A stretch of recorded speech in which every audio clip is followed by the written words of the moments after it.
Hi friends, welcome to DD creation. இன்றைக்கி நம்ம இந்த வீடியோவில் என்ன பார்க்க போகிறோம்னா, வரலட்சுமி நோன்பு வந்து எப்படி இருக்கணுங்கிறது தான் வந்து நம்ம பார்க்க போகிறோம்.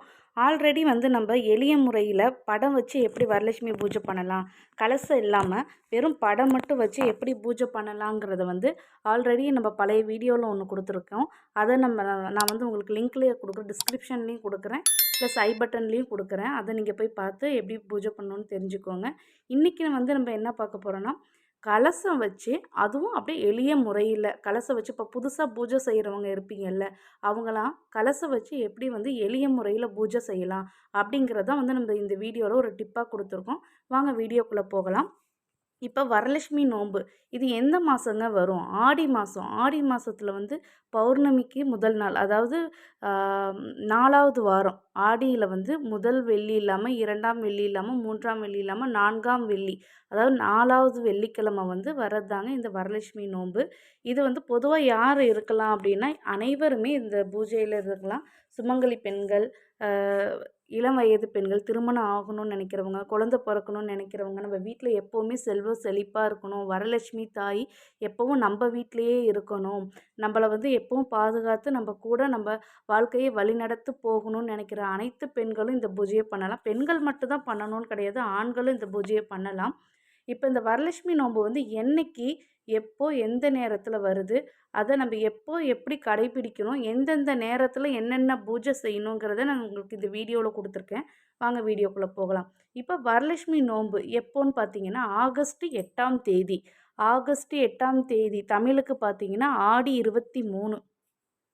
ஆடி 23 உங்களுக்கு வரலட்சுமி நோன்பு வருதுங்க. இதோட நாள் பார்த்தாச்சு. அடுத்து நேரம். இதில் வந்து 3 நாள் வந்து சாமி கும்பிட்றவங்க இருப்பாங்க, அதாவது பூஜை பண்ணுறவங்க இருப்பாங்க. ஒரு நாள் மட்டும் நீங்கள் பூஜை பண்ணுறவங்களா இருந்தால் வெள்ளிக்கிழமை காலையில் ஏஞ்சி அதுக்கான நேரம் கொடுத்துருக்கேன். அந்த நேரத்தில் நீங்கள் பூஜை பண்ணிக்கலாம். இதோட நேரம் பார்த்துடலாங்களா? வரலட்சுமி நோன்பு 8/8/2025 ஆகஸ்ட் மாதம் வருதுங்க. அம்மனை அழைக்கும் நேரம் வந்து என்னன்னு பார்த்தீங்கன்னா, வியாழக்கிழமை 7/8/2025 மாலை நேரத்தில் 6 to 8. அது எப்படி அழைக்கணுங்கிறத நான் சொல்கிறேன், கேட்டுக்கோங்க. வீடியோவை ஸ்கிப் பண்ணாமல் பாருங்கள், அப்போ தான் உங்களுக்கு ஈஸியாக புரியும். 6 to 8 வந்து அம்மனை அழைக்கிற நேரம். நெக்ஸ்ட்டு வரலட்சுமி பூஜை எப்போ பண்ணணும்னா, வெள்ளிக்கிழமை அதிகாலை, காலையில் கும்பிட்றவங்க வழக்கமாக இருந்ததுன்னா அதிகாலை 4 to 5, 8ஆம் தேதி வந்து 4 to 5 வந்து நீங்கள் பூஜை பண்ணிக்கலாம். அந்த நேரம் உங்களால் முடியலன்னா இன்னொரு நேரம் சொல்கிறேன், 6:30 to 7, 7:15, அதாவது 6:30 to 7:15 வரைக்கும் நீங்கள் கும்பிட்டுக்கலாம். அந்த நேரத்துலையும் என்னால் கும்பிட முடியாதுங்க அப்படிங்கிறவங்க வந்து எப்போ கும்பிட்லான்னா 9:15 to 10:15, அதாவது 9:15 to 10:15. 10:15க்கு மேலே நீங்கள் தாண்டினீங்கன்னா 10:30க்கு ராகு காலம் வந்துடும். அதுக்குள்ளே வந்து நீங்கள் வெள்ளிக்கிழமை பூஜை பண்ணிடணும். என்னால் காலையில் எங்களுக்கு வழக்கம் இல்லைங்க, காலையில் வந்து வீட்டு வேலையும் பார்த்துட்டு என்னால் சாமி கும்பிட முடியலங்கிறவங்க வந்து மாலை நேரத்தில் வந்து 5:30 to 6:30, அதுக்கப்புறம் பார்த்திங்கன்னா மாலை நேரம் எல்லாமே நல்ல நேரம் தாங்க. அந்த டைமில் நீங்கள் பூஜை பண்ணிக்கலாம். இது இப்போ வந்து நம்ம அம்மனை அழைக்கிற நேரம் பார்த்தாச்சு, வரலட்சுமி பூஜைக்கான நேரமும் பார்த்தாச்சு. நெக்ஸ்ட்டு வந்து என்னென்னு பார்த்தீங்கன்னா புனர்பூஜை. புனர்பூஜைனா என்னங்க? புனர்பூஜைனா என்னென்னு நான் சொல்கிறேன், வீடியோ ஸ்கிப் பண்ணாமல் பாருங்கள். புனர்பூஜை செய்கிறதுக்கான நாள் நேரம் என்னென்னு பார்த்தீங்கன்னா 9/8/2025, அதாவது ஆகஸ்ட் மாதம் தான். 9/8/2025 வந்து காலை 7:45 to 8:45, அதாவது 7:45 to 8:45 அந்த டைமில் வந்து நீங்கள் வந்து புனர்பூஜையை முடிச்சிடணும். இப்போ வந்து இதெல்லாம் சொல்லிட்டீங்க, ஓகே. அம்மனை அழைக்கிற நேரம்னா என்னங்க, வரலட்சுமி பூஜைனா எப்படி பண்ணணும், புனர்பூஜை எப்படி பண்ணணும்னு சொல்கிறேன் பாருங்கள். இப்போ அம்மனை அழைக்கிற நேரம் அதுனா என்ன பண்ணணும்னா, வியாழக்கிழமையே நம்ம என்ன பண்ணிடணும், முந்தின நாளே வீடு எல்லாமே நம்ம நல்லா க்ளீன் பண்ணி ஒட்டடைக்கட்டெலாம் அடித்து நம்ம வீட்டை நல்லா தொடச்சி க்ளீன் பண்ணி வச்சிடணுங்க. பூஜை பொருள் எல்லாமே எடுத்து நம்ம பொட்டு வச்சு நம்ம ரெடியாக வச்சுக்கணும். பூஜைக்கு இப்போ நம்ம வெள்ளிக்கிழமை தான் பூஜை பண்ணுறோம் அப்படிங்கிற வியாழக்கிழமை தான் பூஜை பண்ணுறோங்கிற மாதிரி நம்ம எல்லா பொருளையும் ரெடியாக எடுத்து வச்சுக்கணும்.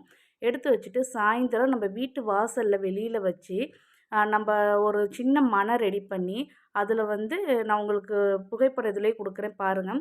ஒரு சின்ன மனை ரெடி பண்ணி அந்த மனையில் வந்து ஒரு சொம்பு கலசத்தில் அதுக்குள்ளே வந்து பச்சரிசி போடுற வழக்கம் இருக்கவங்கன்னா பச்சரிசி, அது கூட வந்து நம்ம வந்து ஏலக்காய், கிராம்பு இதெல்லாம் என்னன்ட்டு நான் பழைய வீடியோவில் கொடுத்துருக்கேன். அதுவும் அதோட லிங்க் நான் டிஸ்கிரிப்ஷனில் கொடுக்குறேன், எப்படி அலங்காரம் பண்ணணும்னு சொல்லிவிட்டு அதோட வீடியோவும் நீங்கள் பார்த்து தெரிஞ்சுக்கலாம்.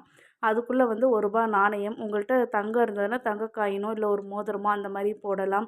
அப்புறம் ஜாதிக்காய், மாசிக்காய், வாசனை பொருட்கள், அம்மனுக்கு ரொம்ப பிடிச்ச வாசனை பொருட்கள்லாம் உள்ளே போகலாம். அப்புறம் குன்றின் மணி, சங்கு, வலம்புரி சங்குங்க, அப்புறம் இந்த மாதிரி வந்து சின்ன சின்ன பொருட்கள்லாம் வந்து என்னென்ன கிடைக்குதோ அதெல்லாம் நம்ம அதுக்குள்ளே போட்டுக்கலாம். அப்புறம் விரலி மஞ்சள் கண்டிப்பாக போடணும். உருண்டை மஞ்சள் இருந்தால் போடலாம். ஒரு எலுமிச்சப்பழம் போடலாம். இதெல்லாம் வந்து போட்டு நம்ம அந்த கலசத்தை ரெடி பண்ணிக்கணும். ரெடி பண்ணி எடுத்து வச்சுட்டு ஒரு மணை போட்டு அதில் வந்து அரிசியில் வந்து மாக்கோலம் போட்டு அதுக்கெல்லாம் நடுவில் வந்து அந்த கலசத்தை வச்சு, உங்களுக்கு நூல் சுற்ற தெரியும்னா கலசத்துக்கு மேலே நூல் சுற்றிக்கோங்க. நூல் சுற்றிட்டு அதுக்கு மேலே வந்து நீங்கள் ஒரு தேங்காய், நல்ல தேங்காய், பூஜைக்கான தேங்காய், உருண்டை தேங்காயாக எடுத்து அது மேலே இருக்கிறதெல்லாம் வந்து நம்ம எடுத்து விட்டுட்டு ஜஸ்ட் வந்து ஒரு மஞ்சத்தூள் நல்லா பூசி விட்டுட்டு, ஒரு குங்குமம், ஒரு திலகம் மட்டும் வச்சுட்டு, அதுக்கு மேலே உங்கள்கிட்ட அம்மன் முகம் இருந்துச்சுன்னா, அம்மன் முகம்னா அது தேங்காயில் வச்சு கட்டிக்கோங்க. கட்டிட்டு வஸ்திரம்னா உங்களுக்கு சின்ன சின்ன பாவாடைங்க, இல்லைன்னா வந்து ப்ளவுஸ் பீட் இருக்குது பார்த்தீங்களா, அதுவே நான் உங்களுக்கு ஃப்யூச்சர் வீடியோவில் போடுறேன். எப்படி அலங்காரம் சிம்பிள்லேருந்து நல்லா கிராண்டாக எப்படி வந்து அம்மனுக்கு அலங்காரம் பண்ணலாங்கிறத நான் உங்களுக்கு வீடியோவில் போடுறேன். கண்டிப்பாக நம்ம வீடியோ பாருங்கள், ஃபாலோ பண்ணிக்கோங்க. அந்த மாதிரி வந்து நீங்கள் தேங்காவில் வந்து சுற்றி விட்டு அம்மனுக்கு தேவையான வந்து ஒரு நெய்வேத்தியம், ஏதாவது ஒரு பால் மட்டும் ஈவினிங் டைம் தானே, கொஞ்சமாக ஒரு பால் உங்களால் முடிஞ்சால் சக்கரை பொங்கல் பண்ணுங்கள். இல்லை முடியலங்கிற பட்சத்தில் ஒரு டம்ளர் பால், 2 பேரிச்சம்பழம், 2 உலர் திராட்சை இது மட்டும் வச்சுக்கோங்க. வச்சுட்டு அம்மனுக்கு வந்து நல்ல தீப தூப ஆராதனை காட்டி அம்மனை வந்து வீட்டுக்குள்ளே அழைச்சிட்டு வந்து எங்கே வச்சிடணும், நம்ம பூஜை ரூம்லேயோ இல்லை நீங்கள் ஹாலில் வச்சு தான் உங்களுக்கு அலங்காரம் அம்மனுக்கு, அதாவது வரலட்சுமி பூஜை பண்ண போகிறீங்கன்னா ஒருத்தவங்க ஹாலில் வைப்பாங்க. கிராண்டாக பண்ணுறவங்க பூஜை ரூமில் இடம் பத்தலைன்னா ஹாலில் கிழக்கு பார்த்து வச்சு நல்ல பெருசாக பண்ணுவாங்க. அந்த மாதிரி பண்ணுற பழக்கம் இருந்தால் உங்களுக்கு ஹாலில் வந்து வச்சுக்கோங்க. இல்லை நான் பூஜை ரூமில் வந்து சாமிக்கு கீழே தான் வச்சு நான் பூஜை பண்ணுவேன்னா நீங்கள் அம்மனை அழைச்சி அந்த தேங்காயோட அந்த கலசத்தோடு எடுத்துகிட்டு வந்து பூஜை ரூமில் வச்சுக்கோங்க. எங்கே பூஜை பண்ண போகிறீங்களோ அந்த இடத்துல வச்சுக்கணும். வச்சுட்டு இதுதாங்க அம்மன் அழைக்கிற நேரம். நெக்ஸ்ட்டு வந்து வரலட்சுமி பூஜை மறுநாள் காலையில் என்னென்ன பண்ணணும். மறுநாள் காலையில் பார்த்தீங்கன்னா, உங்களுக்கு வந்து என்ன வழக்கம், உங்கள் முன்னோர்கள் வந்து ஏதாவது வழக்கம் இருக்கிறவங்க இருந்தாங்கன்னா அதை நீங்கள் ஃபாலோ பண்ணிக்கோங்க. இல்லை வந்து நாங்கள் புதுசாக தான் பண்ணுறோம் அப்படின்னு சொல்கிறவங்க வந்து என்ன பண்ணலான்னா, நீங்கள் வந்து வீட்டுக்குள்ளேயே வந்து அந்த மனையில் வந்து சாமிக்குரிய எல்லா பொருளையும் எடுத்து வச்சிடணும். காலையில் எந்த டைம் பூஜை பண்ணுறீங்களோ அந்த டைம் சாமிக்குரிய எல்லா பொருளையுமே நீங்கள் எடுத்து வச்சுட்டு, உங்களால் இன்னும் கிராண்டாக பண்ண முடியும்னா அம்மன் முகத்துக்கு வந்து கை கால்லாம் வச்சு புடவை வஸ்திரம் கட்டி நீங்கள் வந்து பூஜை பண்ணலாம். அலங்காரம் முடிச்சுட்டு எப்படி பூஜை பண்ணணுங்க, அதுக்கான நெய்வேத்தியம் என்னென்னு பார்த்தீங்கன்னா, சக்கரை பொங்கல், உளுந்த வடை, அதுக்கப்புறமேட்டுக்கு வந்து சுண்டல், இது வந்து முக்கியமாக வைக்கக்கூடியதுங்க. அதுக்கப்புறம் உங்கள் வசதிக்கு பொறுத்து உங்களால் எவ்வளோ நெய்வேத்தியம் அம்மனுக்கு வந்து ரெடி பண்ண முடியுமோ அது அனைத்தையுமே நீங்கள் ரெடி பண்ணி வச்சுக்கலாம். ரெடி பண்ணி வச்சுட்டு அம்மனுக்கு வந்து நம்ம என்ன பண்ணணும், அடுத்து என்ன பண்ணணும்னு பார்த்தீங்கன்னா, ஃபுல்லாக நம்ம பொட்டு வச்சு பூ வந்து அம்மனுக்கு ரொம்ப பிடிக்கும். ஆனால் ரொம்ப அலங்கார பிரியர் யாருன்னு கேட்டிங்கன்னா அம்பாள் தான் சொல்லுவாங்க. வரலட்சுமி அம்பாள்ன்னு சொல்லுவாங்க. அதனால் நம்மளால் எவ்வளோ முடியுமோ அவ்வளோ தூரம் அழகாக அலங்காரம் பண்ணி வச்சுக்கிட்டு, பூஜை பொருட்கள் எல்லாமே எடுத்து ரெடியாக வச்சுக்கிட்டு, நம்ம பூக்கள் வந்து ரொம்ப பிடிச்சவங்க யாருன்னா அம்பாள்னு சொல்லுவாங்க. பூக்கள் வந்து கடவுளுக்கு பிடிக்கலன்னு சொல்ல முடியுங்களா?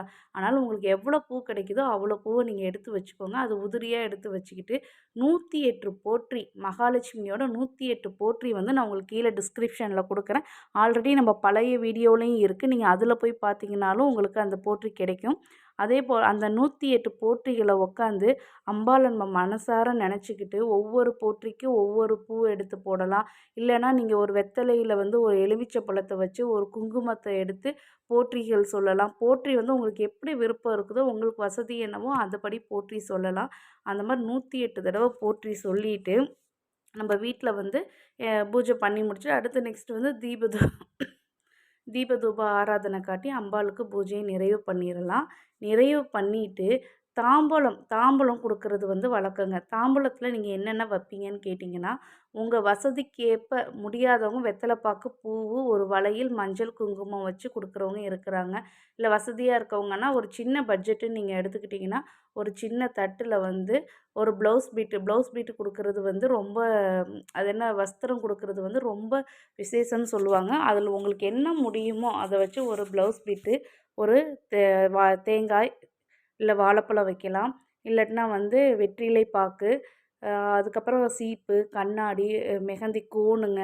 அதுக்கப்புறம் உங்க வசதிக்கு ஏற்ப ஒவ்வொருத்தவங்க ஒவ்வொரு பட்ஜெட்ல பண்ணுவாங்க. அந்த மாரி உங்களுக்கு என்ன தாம்பூலம் பிடிக்குமோ, நம்ம வீட்டுக்கு வர சுமங்கலிக்கு அந்த தாம்பூலத்த அவங்க கையில குடுத்து நம்ம ஆசீர்வாதம் வாங்குறது ரொம்ப விசேஷங்க. அதுலேயும் வயதானவங்க சுமங்கலிலாம் வந்தாங்கன்னா, அவங்க கால்ல விழுந்து ஆசீர்வாதம் வாங்குனா, நம்ம குடும்பம் நல்லா இருக்குங்கிறது ஒரு ஐதீகங்க. நம்ம மட்டும் இல்ல, நம்ம வீட்டுக்காரரு, நம்ம குழந்தைங்க எல்லாமே அவங்க கால்ல விழுந்து ஆசீர்வாதம் வாங்கிக்கலாம். வீட்டுக்கு வர சுமங்கலிக்கு வந்து இந்த மாரி பூஜையில அவங்க கலந்துக்கிறவங்களுக்கு தாம்பூலம் வச்சு குடுக்குறது ரொம்ப விசேஷங்க. அந்த மாரி பண்ணலாம். இது வந்து பூஜை வந்து எந்த டைம் பண்றீங்களோ, அது இத பண்ணி முடிச்சுருங்க. நைட்டு என்ன பண்றீங்கன்னா, அம்பாளுக்கு வந்து ஒரு ஆராத்தி எடுக்கணுங்க. நம்ம வீட்டுக்கு எத்தன பேர் வந்திருந்தாங்க. அம்பாள் பார்த்துட்டு, "ஐயோ! எவ்வளோ அழகா இருக்காங்க" அப்படின்னு சொல்லியிருப்பாங்க. அதனால அம்பாளுக்கு வந்து நம்ம கண்டிப்பா ஆராத்தி எடுக்கணுங்க. ஒரு ஆராத்தி எடுத்து, அத எப்படி எடுப்பாங்கன்னு நம்ம வழக்கமே நமக்கு தெரியுங்க. கொஞ்சம் தண்ணி ஊத்தி, குங்குமம் போட்டு, ஒரு வெத்தலையில ஒரு சூடம் கற்பூரம் வச்சு அம்பாளுக்கு காட்டி, நம்ம வெளியில வந்து விட்டுறலாம். இது மாரி வந்து அம்பாளுக்கு ஆராத்தி எடுத்து முடிச்சுட்டு, இது வந்து வரலட்சுமி நோன்பு அன்னைக்கு செய்யற பூஜைங்க. இதுவரைக்கும் நம்ம செஞ்சு முடிச்சுருவோம். நெக்ஸ்ட் புனர் பூஜைன்னா என்னங்க? புனர் பூஜைன்னா என்னன்னா, 9ஆம் தேதி அதாவது சனிக்கிழமை வந்து நம்ம என்ன பண்ணோம், காலையில 7:45 டூ 8:45 அந்த டைம்ல வந்து புனர் பூஜைனா, நம்ம அலங்காரம் பண்ணோம்ல, அதெல்லாம் நம்ம கழிச்சிட்டு சாமிய வந்து அந்த கலசத்த கலைக்கிறது தான் வந்து புனர் பூஜைன்னு சொல்லுவாங்க. அதுவும் நம்ம கண்டிப்பா பண்ணணுங்க. கலசம் வைக்கிறவங்களா இருந்தீங்கன்னா. அந்த புனர் பூஜை எப்படி பண்ணணும்னா, மறுநாள் வந்து சனிக்கிழமை வந்து எழுந்து நல்லா வீடெல்லாம் தொடச்சு கிளீன் பண்ணிட்டுங்க, சாமி ரூமும் நம்ம துடைக்கக்கூடாதுங்க. ஏன்னா, நம்ம ஆல்ரெடி அங்க அம்பாள் அங்க தான் இருக்காங்க. நம்ம வீடு மட்டும் ஏன்னா நைட்டு எல்லாம் வந்துட்டு போனதுனால, அந்த வீட மட்டும் நம்ம நீட்டா தொடச்சிட்டு, நம்ம சாமி ரூமுக்குள்ள வந்து நம்ம என்னென்ன வைக்கணும்னா, அன்னைக்கு காலையிலயும் ஒரு நெய்வேத்தியம் வைக்கணுங்க. ஒரு பால் வைக்கலாம், ஒரு கேசரி செய்யலாம், உங்களால முடிஞ்ச ஒரு பொங்கல் செய்யலாம். இந்த மாரி ஏதாவது ஒரு நெய்வேத்தியம் செஞ்சு நீங்க எடுத்து வச்சுக்கணும். எடுத்து வச்சு அம்பாளுக்கு வந்து தீப தூப ஆராதனை காட்டி பூஜை பண்ணி முடிச்சிரணுங்க. பூஜை பண்ணி முடிச்சுட்டு, அந்த கலசத்த பிரிக்கணும். எப்படி பிரிக்கணுங்க? இப்ப தண்ணி வச்சிருக்கவங்களா இருந்தீங்கன்னா, அந்த தேங்காய எடுத்துட்டு போய் அப்படியே நீங்க நம்ம அரிசி பக்கெட் இருக்கு பார்த்தீங்களா? அதில அன்னபூரணி தாய் எழுந்தருளுவான்னு சொல்லுவாங்க. அந்த அரிசி பக்கெட்டுக்குள்ள நீங்க வந்து அந்த தேங்காய வச்சிரணும். அந்த தண்ணிய வந்து மாவிளைய வச்சு வீடு ஃபுல்லா வந்து தண்ணிய தெளிச்சு விடணுங்க. இது வந்து கண்டிப்பா பண்ணுவாங்க. அந்த தண்ணி வச்சு கலசத்தில தண்ணி வச்சு பூஜை பண்றவங்க இப்படி பண்ணலாம். நாங்க அரிசி தாங்க வச்சிருந்தோம் அப்படிங்கிறவங்க என்ன பண்ணலாம்னா, அந்த அரிசியும் அந்த தேங்காய் அம்மன் முகத்தோடு எடுத்துட்டு போய் அரிசி பக்கெட்ல நம்ம வச்சுக்கணும். வச்சுட்டு நம்ம சாயந்தரம் சனிக்கிழமை சாயந்தரம் இல்லைன்னா ஞாயிற்றுக்கிழமை காலையில் நம்ம ஒரு வேளை ஞாயிற்றுக்கிழமை நீங்கள் நான்வெஜ் எடுக்கிறவங்களா இருந்தால் நான்வெஜ் எடுக்கிறதுக்குள்ளே அந்த அம்பாலை வந்து அரிசி பக்கெட்லேருந்து எடுத்து நீங்கள் அந்த தேங்காவை எடுத்துடணுங்க. அம்பாள் முகத்த பிரிச்சிரணும். அந்த மாரி பண்ணலாம். அந்த அரிசிக்குள்ள இருக்க பொருள வந்து நீங்க பத்திரமா அந்த எலுமிச்சப்பழம் அது எல்லாமே வந்து பூஜை ரூம்ல நீங்க வச்சுக்கலாம். காசு, அதுக்கப்புறம் வந்து நான் குன்றின் மணி, ஜாதிக்காய், மாசிக்காய், ஏலக்காய், கிராம்பு இதெல்லாம் சொல்லியிருந்தேன் பார்த்தீங்களா? மஞ்சள் இது எல்லாமே எடுத்து நீங்க பூஜை ரூம்ல வச்சுக்கலாம். அந்த அரிசிய என்னங்க பண்ணணும்? அந்த பச்சரிசிய என்ன பண்ணணும்? கலசத்துக்குள்ள போட்ட பச்சரிசி என்ன பண்ணலான்னா, இப்ப நமக்கு அடுத்த விசேஷம் என்ன வருது? கோகுல அஷ்டமி வருது. கோகுல அஷ்டமி அன்னைக்கு நீங்க அந்த அரிசிய பயன்படுத்தி கிருஷ்ணருக்கு ஒரு பொங்கலோ, ஒரு பாயாசமோ, அரிசி பாயாசம் இந்த மாரி நம்ம ஏதாவது ஒண்ணு படையல் மாரி நெய்வேத்தியம் மாரி செஞ்சு படையல்ல வச்சு நம்ம சாமி கும்பிட்டுக்கலாம். அடுத்தது என்னன்னா தேங்காய். அந்த தேங்காய என்னங்க பண்ணணும்னா, தேங்காய் வந்து இப்ப சாமிக்கு ஏதாவது பூஜை பண்ற மாரி இருந்ததுன்னா, நம்ம அந்த தேங்காய வந்து திருவி நம்ம அந்த பொங்கல் சமைக்கிறோம்னா, அந்த பொங்கல்ல போட்டுக்கலாம், பாயாசத்துல போட்டுக்கலாம். இனிப்பு பொருள் என்ன செய்றோமோ, அந்த இனிப்பு பொருள்ல மட்டும் தான் அந்த தேங்காவ நம்ம பயன்படுத்தணும். நான்வெஜ்ஜுக்கு கண்டிப்பா பயன்படுத்தக்கூடாது. அதுக்கப்புறம் அந்த தேங்காவ வந்து நம்ம பயன்படுத்தாம அப்படியே விட்டுறக்கூடாது. அது பழசாகி அழுகி போகும் நம்ம விட்டுறக்கூடாது. ஏன்னா கலசத்தில வச்சது இல்லையா? நம்ம அதவே எடுத்து நம்ம கடவுளுக்கு என்ன நெய்வேத்தியம் செய்கிறோமோ அதில போட்டு நம்ம படைச்சுக்கலாம். அது ஒண்ணும் தப்பு கிடையாது. இதுதாங்க புனர்பூஜை செய்யும் முறை. இப்படி தான் நம்ம வந்து எளிய முறையில வரலட்சுமி விரதம் வந்து வீட்ல எப்படி கலசம் வச்சு கும்பிடுறதுன்னு பார்த்தோம். உங்களுக்கு வெறும் நாங்க எங்கிட்ட கலசம்லாம் வச்சு கும்பிட தெரியாதுங்க. அதெல்லாம் கலசம் வச்சா வருஷம் வருஷம் கும்பிடுன்னு சொல்லுவாங்க. அப்படின்னு நீங்க தோணுச்சுன்னா, வெறும் படம் அம்பாளோட படம் மட்டும் வச்சு எப்படி பூஜை பண்ணலாங்கிறத நான் அந்த வீடியோ லிங்க்லேயும் குடுக்குறேன். ஐ பட்டன்லேயும் குடுக்குறேன். கண்டிப்பா போய் பாருங்க. அந்த மாரி வந்து பூஜை பண்ணிக்கோங்க. இல்ல நான் கலசம் வச்சு கும்பிடணுங்க. ஆனா நான் சிம்பிளா கும்பிடணும்னா, இந்த மெத்தட நீங்க ஃபாலோ பண்ணிக்கோங்க. நெக்ஸ்ட்டு வந்து எப்படி மேம் அலங்காரம் பண்ணலாம் அப்படின்னு சொல்லி கேட்டிங்கன்னா, நான் இன்னைக்கு டைம் ஆயிடுச்சுங்க. இன்னும் ஒரு 4, 5 நாள் தான் இருக்கு நமக்கு பூஜைக்கு. என்னால முடிஞ்ச அளவுக்கு ஒவ்வொரு முறையா வந்து நான் எப்படி வந்து சிம்பிளா ரொம்ப சிம்பிள்ல இருந்து கொஞ்சம் கிராண்டா எப்படி அலங்காரம் பண்ணலாங்கிறத நான் பண்ணி காட்டுறேங்க. ஆல்ரெடி உங்களுக்கு நமக்கு புடவ கட்டுறது எப்படின்னு சொல்லிட்டு சிம்பிளா எப்படி கட்டுறது நம்ம பழைய வீடியோல இருக்குங்க. நான் அதையும் டிஸ்கிரிப்ஷன்ல குடுக்குறேன். நீங்க அந்த வீடியோவும் போய் பாருங்க. உங்களுக்கு ஒரு ஐடியா கிடைக்கும். புதுசா பூஜை பண்றவங்களுக்கு எல்லாமே வந்து இந்த மெத்தட் வந்து ரொம்ப யூஸ்ஃபுல்லா இருக்கும். கண்டிப்பா ஃபாலோ பண்ணுங்க. இது போல ஏதாவது டவுட் இருந்தா நீங்க கமெண்ட் பாக்ஸ்ல கேளுங்க. தேங்க்ஸ் ஃபார் வாட்சிங்.